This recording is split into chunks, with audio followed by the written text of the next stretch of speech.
So today's video is especially for first year students who have just got admitted in the first year of their college. अब जब भी हम first year join करते हैं ना तब हमारे दिमाग में बहुत सारे सवाल होते हैं, जैसे कि प्लेसमेंट की प्रिपरेशन अभी से स्टार्ट कर दूं क्या, अगर कर भी दूं तो कहाँ से स्टार्ट करूं, कौन से सब्जेक्ट्स लर्न करने पड़ेंगे, कोडिंग कैसे स्टार्ट करनी पड़ेगी, जीपीए कितना मेंटेन करना पड़ेगा, कोई क्लब्स या सोसाइटीज भी ज्वाइन करनी पड़ेगी क्या, एक्स्ट्रा करिकुलम एक्टिविटीज में क्या करना पड़ेगा. So in this video, I am going to answer all of these questions. I have divided this video in three parts. In first part, I will tell you how you should start coding. In second part, I will tell you about the GPA and your academics. And in third part, I will tell you about your college clubs and societies. So let's start with our video. So how you should start coding. अब इसमें मैं आपको दूंगी दो task. अगर आपने वो दो टास्क कंप्लीट कर लिए तो आप आपके फर्स्ट ईयर के एंड तक आपके कॉलेज के टॉप 20% बच्चों में से एक होंगे. So your first task is master any programming language.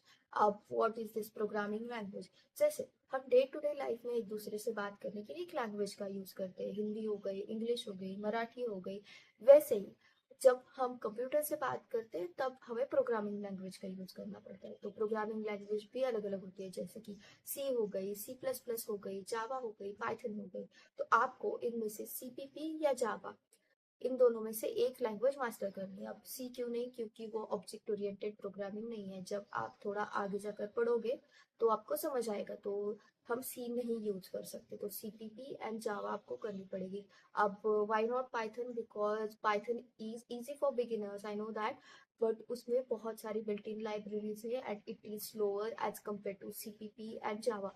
So either you should go with CPP और जावा. अब सीपीपी की अपनी जगह अलग एडवांटेजेस है एंड जावा की अपनी जगह अलग एडवांटेजेस है.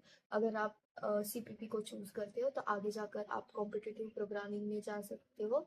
What is this competitive programming, जहाँ पर एक लाइक कॉन्टेस्ट होती है, उस कॉन्टेस्ट में आप पार्टिसिपेट करोगे, कोडिंग वाली कॉन्टेस्ट होती है. अगर उसमें आपका अच्छा रैंक आया तो वो रैंक आपको आप रेज्यूमे में भी डाल सकते हो, वो आपका प्लस पॉइंट बन जाता है. एंड अगर आप जावा चूज करते हो तो इंडस्ट्री में आज भी बहुत सारी जगह जावा यूज होता है एंड आगे जाकर आप जावा को लेकर डेवलपमेंट भी कर सकते हो. सो ये हो गया आपका फर्स्ट टास्क. इन दोनों में से कोई भी एक प्रोग्रामिंग लैंग्वेज मास्टर कर दो. यूट्यूब पे बहुत सारी प्लेलिस्ट पड़ी है, कोई भी एक प्लेलिस्ट उठा लो और stick to that playlist and master either CPP और Java. So, coming to our next task. Our the second task is to learn DSA. अब DSA क्या होता है? DSA is Data Structure and Algorithms. Usually companies की जब भी online assessment होती है तो फर्स्ट राउंड DSA के ऊपर होता है. तो डीएसए वहां पर कैसे क्वेश्चन आते हैं, लाइक सपोज आपको कोई मैथ्स का प्रॉब्लम दिया है, तो वो आपको मैथ्स का प्रॉब्लम क्वेश्चन में प्रॉब्लम स्टेटमेंट होगा एंड उसके बाद आपको आंसर लिखना पड़ेगा और एक फाइनल सोल्यूशन आएगा. डीएसए का भी सेम होता है, वो आपको एक प्रॉब्लम स्टेटमेंट देंगे, आपको उसके लिए कोड बनाना पड़ेगा एंड उनका जो आंसर है वो हमारे आंसर से मैच होना चाहिए, तो हमारी सारी टेस्ट केस पास हो जाती है. तो आपको डीएसए लर्न करना स्टार्ट करना पड़ेगा. डीएसए लर्न करने के लिए बहुत सारे रिसोर्सेज अवेलेबल है एंड मैंने अपने सेकंड वीडियो में जो मैंने डीएसए के रिसोर्सेज यूज किए थे वो भी मेंशन किए हैं, तो you can check that video as well. अब डीएससी की प्रैक्टिस कहाँ करनी है. डीएससी की प्रैक्टिस करने के लिए डिफरेंट डिफरेंट प्लेटफॉर्म्स है, जैसे हैकर रैंक हो गया, लीड कोड हो गया. तो आप इनमें से कोई भी एक प्लेटफॉर्म चूज करके वहां पर अपनी प्रैक्टिस स्टार्ट कर सकते हो. तो सबसे पहले आपको क्या करना है, प्रोग्रामिंग लैंग्वेज मास्टर करनी है एंड उसके बाद डीएसए लर्न करना स्टार्ट कर देना है. एंड डीएसए की प्रिपरेशन आपको कंटिन्यू रखनी है, उसकी प्रैक्टिस आपको डेली करनी है जब तक आपकी प्लेसमेंट नहीं लग जाती. प्लेसमेंट के बाद भी कंटिन्यू करते हो तो बहुत अच्छा है, लेकिन तब तक तो कर लो at least. So next part is about GPA. So GPA कितना मेंटेन करना पड़ेगा. मोस्टली जो कंपनीज आती है ना उनको चाहिए कि 7.5 या 8 अबाउ जीपीए चाहिए होता है. तो it is always good you should maintain about 8 और 8.5. हाँ, 7.5 भी आ गया तो कुछ नहीं, मोस्टली कंपनीज आपको अलाउ कर देगी. तो इसमें एक ट्रिक है, मैं आपको बताती हूँ. आप अभी फर्स्ट ईयर में हो तो first year you have advantage, like आपको जो सब्जेक्ट्स होंगे वो बहुत ईजी होंगे, वो ज्यादा कॉम्प्लेक्स भी नहीं होंगे एंड आपको इम्पोर्टेंट सब्जेक्ट होगा मैथ्स. अभी आपने सीईटी और जेई के लिए मैथ्स पढ़ा होगा, तो आपको ना मैथ्स इजी जाता है एज कम्पेयर टू बाकी आई गेस. तो उसमें आप ना आउट ऑफ स्कोर कर सकते हो. तो फर्स्ट ईयर में क्या करना है, आपको अपना जीपीए यहाँ तक लेकर जाना है. फिर आगे जाकर अगर प्लेसमेंट की प्रिपरेशन की वजह से या किसी और वजह से जीपीए थोड़ा नीचे भी आ जाता है, तो वो एवरेज होकर यहाँ तक तो आ ही जाएगा, मतलब 7.5 या 8 से ऊपर आ जाएगा, तो आप कंपनीज के लिए इलिजिबल तो होगे एटलीस्ट।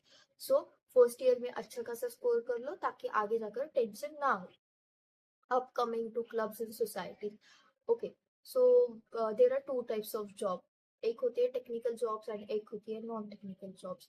अब ये मैं क्यों बता रही हूँ, क्योंकि टेक्निकल जॉब जब भी आपको हायर करेंगी तो वो आपकी स्किल्स के बेसिस पे आपको हायर करेगी, एंड नॉन टेक्निकल जॉब्स आपको लाइक आपकी लीडरशिप स्किल्स एंड आपकी कम्युनिकेशन स्किल्स इस बेसिस पे हायर करेगी।